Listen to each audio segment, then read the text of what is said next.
reception to look like this in future, where they serve with dignity and with integrity, and it continues, and this is our vision we want to see in future, where the police will be serving with a lot of smile and appreciation. And of course, we also expect police officers to engage the citizen and all this. Another initiative, Waziri, we will be expecting out of this program is something like Usalama na Mazingira, that is cleaning and greening day, where citizens will collaborate with the police officers to do that. We have also Salama and Ovijana, where we have youth engagement day. It's not that it is there. We are projecting. We walk by faith. Again, I say that, Waziri. Peace walk, patriotic 5-kilometer walk. Usalama na Wazee, elders engagement day. Mungu Mbele, the prayer day. And then Usalama tournament, the sports day, where we'll be celebrating all this. And this is the Customer Service Excellence Program. And of course, there's a success story, Waziri, where one of the officers said that after implementing our neighborhoods watch program in collaboration with local community leaders, we saw a 30% reduction in petty crimes in Westlands areas. That is just an example. The moment, and he said, I feel much safer now, and I know my local officers by name. And that is an engagement between police officers through this customer service excellence. Of course, our police youth club initiative, about 1,000, they said people are positive attitude. Local teacher, Mr. Kimani notes, I've seen a remarkable change in some of my students who are at risk. They now aspire to become a law enforcement. And again, these are just part. And our ask, as I think our IG said, is just a support for this program, and also support for all those other things that we said, including the digitalization. And therefore, just to conclude, the Customer Service Excellence Program will build a highly skilled, agile, efficient, effective, responsive, citizen-centered National Police Service. And transformation of National Police Service is a shared commitment to improving community of safety and trust. And by bringing together all this collaboration, we'll be able to deliver on this. Together, we can build interagency synergies, mobilize community participation for a more secure Kenyan society. Let's unite as champion of change for a responsive, transparent, and citizen-centric police service. We believe that if our presence doesn't make an impact, definitely our absence won't make a difference. And that is why, therefore, then today we are saying National Police Service must put a dent in the service, and we can only put a dent in the service when we have produced a positive, measurable, lasting change and transformation in the National Police Service, contributed towards shaping citizens' lives and outlooks for the better, solve an important, neglected, or overlooked problem in the National Police Service. And finally, another quote, if we dare dream and wake up to chase our dream, we score, but if we dream but enjoy the comfort of our status quo, we will snow. Thank you so much. I will stop there and will request for the support from there. Thank you so much.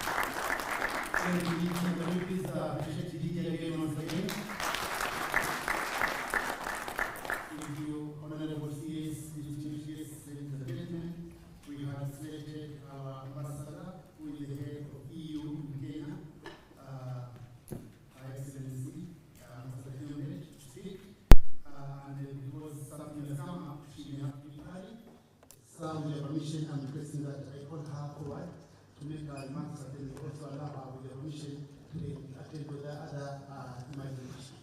Madam Ambassador. Thank you very much for the floor. And I'm excusing myself. I had another very important appointment that I couldn't change, so I'm breaking the protocol a little bit. So please excuse me for that. So, Honorable Vasir CS Murkomen, Honorable PS Omolo, dear IG Kanja, DG KSG, Madam PS, dear ladies and gentlemen, this is an important opportunity because it's about working together for a better police service. And I'm very happy we're in this conversation. What you presented to us is very ambitious and it's wonderful. But you may all see that this cannot be achieved in one day. But we have to have the ambition and the road to get there. And that's why I'm happy we're here also as the development partners to see how we can work together to achieve that dream and make it into a reality, so we do not snore. There can be not a better place than the School of Government to do this morning, because your motto of empowering public service is what is driving the police. The police is maybe the most important element between the citizen and the government.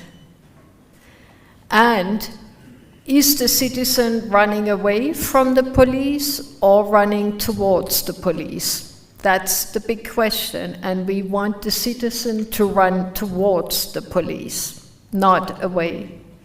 And for that, you have a plan. You have a plan that is very comprehensive. And I'm very happy that the Maraga task force is active in implementing the strategic plan. We all know this requires resources. The European Union stands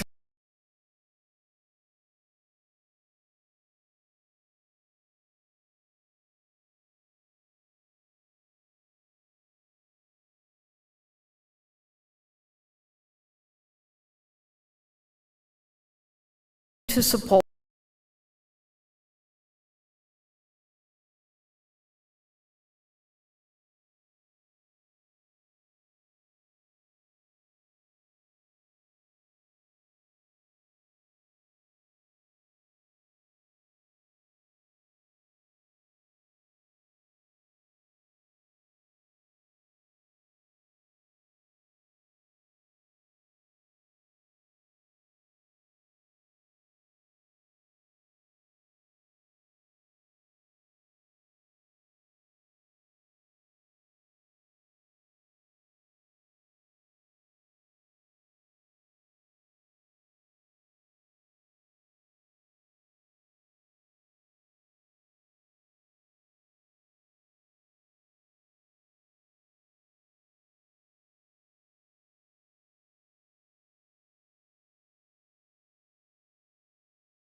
School of Government, and we can also mobilize that for the police. We have access through that program to the best of expertise in Europe. So you can ask for expertise in any area, and we can mobilize from all our 27 member states the best of experts to come here and help you in whatever you want to do, and a group going then on a study visit to be in exchange. So School of Government profited. Right now we are doing this with the Finance Ministry, as actually we have this week the experts here. And so this is just one example where we can help.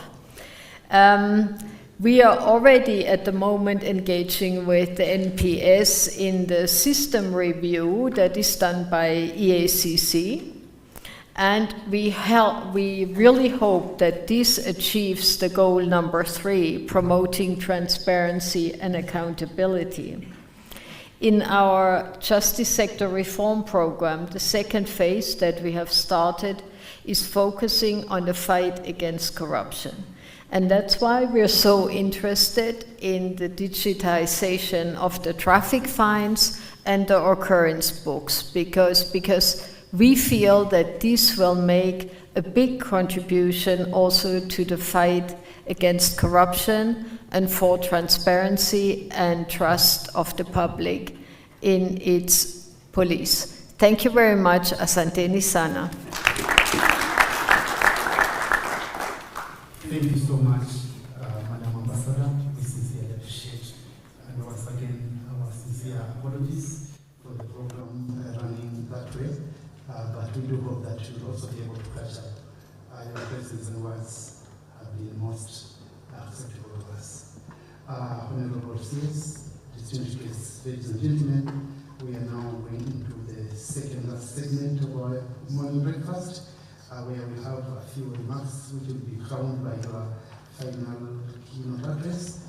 And in this segment, allow me, sir, to call upon the Inspector General of the National Police Service, to make his remarks and subsequently invite the PS to speak as well. Welcome, sir.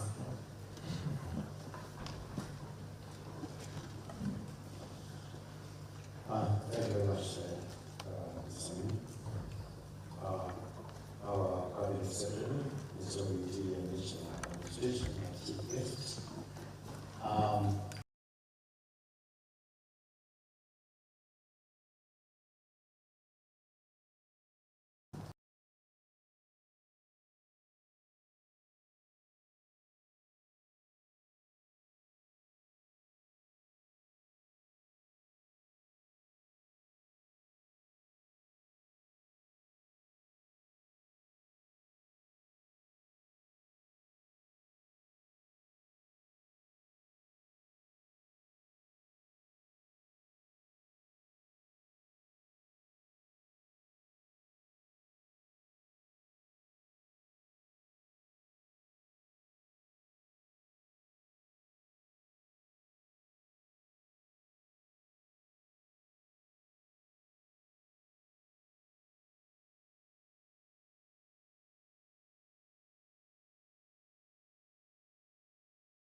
I acknowledge the tireless efforts of the various technical teams and the partners who have availed their input to this, and also the monumental support from the government of Kenya. Some of the running programs include training that is targeting all cadres, focus on mental health, police housing. To further enhance the achievements of the National Police Service, I intend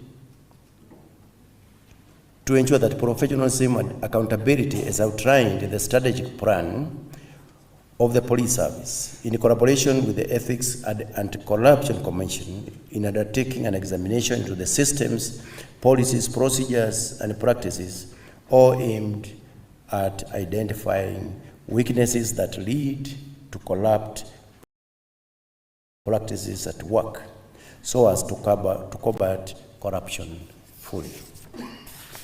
Excellencies, ladies and gentlemen, as shown from the presentation, the National Police Service key focus areas are: number one, digitalization of police records and citizen services, training and capacity building, infrastructure and facilities, and finally, policing equipment. Expected gains from the above includes improved efficiency in service delivery, acquisition of specialized expertise for contemporary policing, improved transparency and accountability, and the strengthened logistical and operational capacity in the policing services. In totality, we envision improved service delivery. To achieve this, we look forward to a robust strategy on collaboration and partnership with communities, partners, and stakeholders. We are alive to the fact that the National Police Service, just like any other government agency, faces budgetary constraints which hinder full accomplishment of many strategic objectives. We firmly believe that with the support of our stakeholders and partners, we will successfully implement the various programs outlined in our strategic plan. More so, the priority areas just highlighted in my presentation. It is for this reason that your presence here today is vital to us, very important to us. The discussions that we hold at this meeting aim to further strengthen our partnership, explore new opportunities and areas of collaboration, and identify solutions for mobilization of resources to support the implementation of the police service strategic goals. In the face of budgetary constraints, the service therefore welcomes your support and reaffirms its readiness to work with all partners and stakeholders.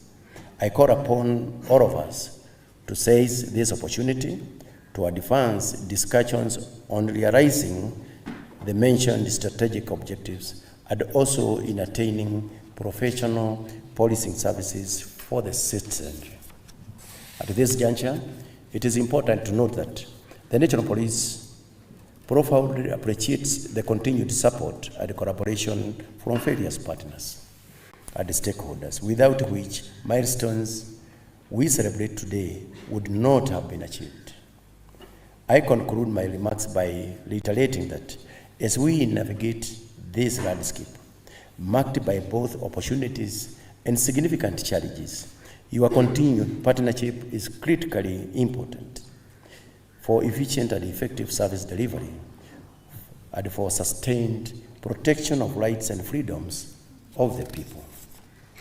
With these few remarks, I thank you for your attention and I look forward to fruitful deliberation.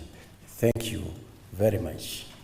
At this juncture, I also want to take this opportunity to invite our peers, Dr. Raymond Omoro, so that he can also deliver his speech and continue the program. Thank you very much.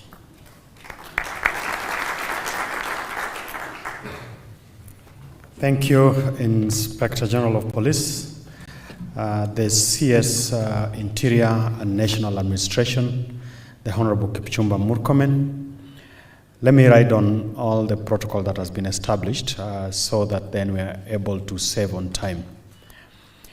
Now, before I make my brief remarks, I would want to invite the chair of Independent Policing Oversight Authority just to say a word. You okay? All right. So let me invite the Honorable Gabriel Tongoyo, who is the chair of the Parliamentary Committee in charge of Security and Administration, on behalf of Parliament. Karibu, Mheshimiwa.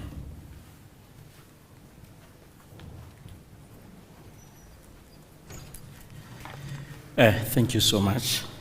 So our chief guest, the CS, Interior and National Administration, and the PS, the members of diplomatic corps and ambassadors' presence, the IG, and the entire National Police Service family, and invited guests. Good morning.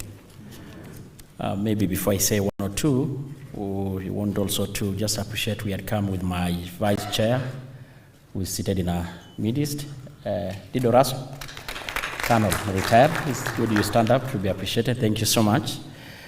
And I personally also don't have much to say. I just want to say that we are delighted to be here to join all of us for this very important meeting, roundtable meeting with our development partners. Much has been said, starting from the first presenter, the Banis, who is the secretary. Of course, a good presentation by the IG. And our host here, Professor Nur, who I can call today the man of faith. I think he really demonstrated that faith can really work. And so mine is very brief. I just want to really appreciate that as we meet here this morning, it's good to just really to appreciate that we are meeting not as strangers. We had actually been working before as partners, especially in the area of National Police Service. And as has been said by the first speakers here, I think we were here just around December, I guess so, when we launched the National Police Service Strategic Plan, which really, in a big way, tried to give the vision of the National Police Service and the roadmap on how they wanted to achieve their ambitious plan to make the National Police Service a robust, people-oriented, and more efficient service to deliver on their mandate as stipulated in the Constitution of Kenya, Article 244. And we were blessed to have the Excellency, our Excellency the President, who reiterated his commitment to make the National Police Service people-oriented and more efficient service. And as Parliament, we continue definitely as our key mandate through our legislative processes to ensure that public service institutions meet their constitutional mandate to offer their best services to Kenyan people through putting pieces of laws together to enable them achieve their mandate.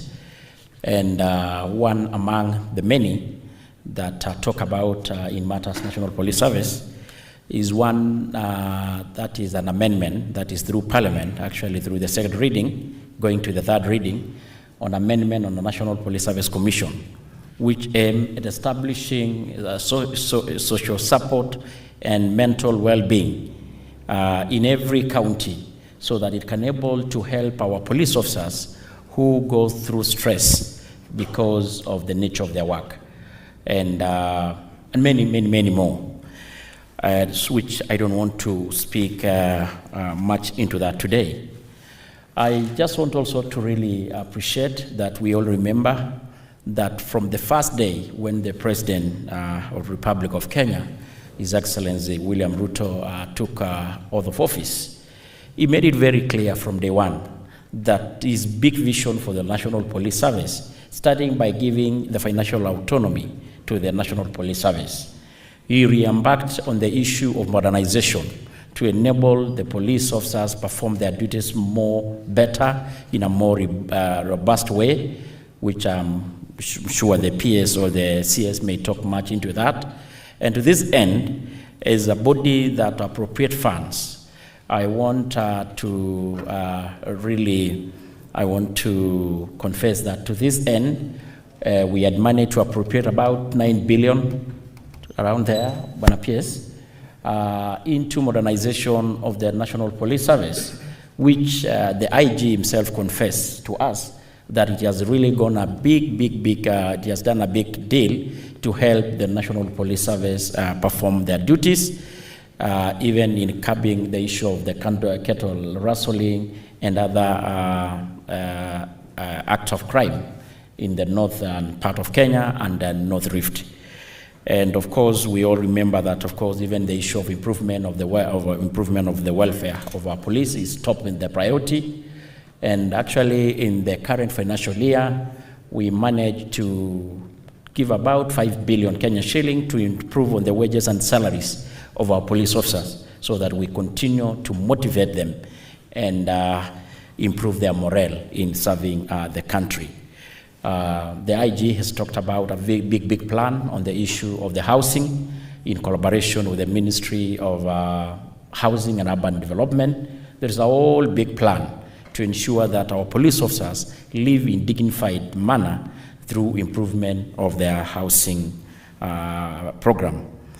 And sure, in other issues to do with the issue of curbing corruption, the National Police Service is embarking on e-procurement, as it's happening across the other government department, to ensure that we manage to cut the issue of corruption and, of course, enhancing efficiency, which was well captured also in the strategic plan.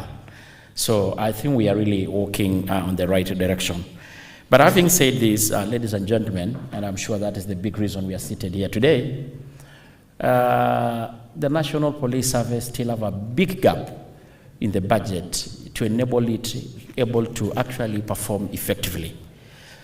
As an institution that appropriate the budget, the National Police Service, just to talk about the current financial year, they had a budget of about 114 billion, thereabout. And out of that, actually almost 90% goes into their PEs. I think should be 90 billion goes into their salaries and wages. About another 24 billion goes into the issue of contractual obligation like insurance, which takes a whooping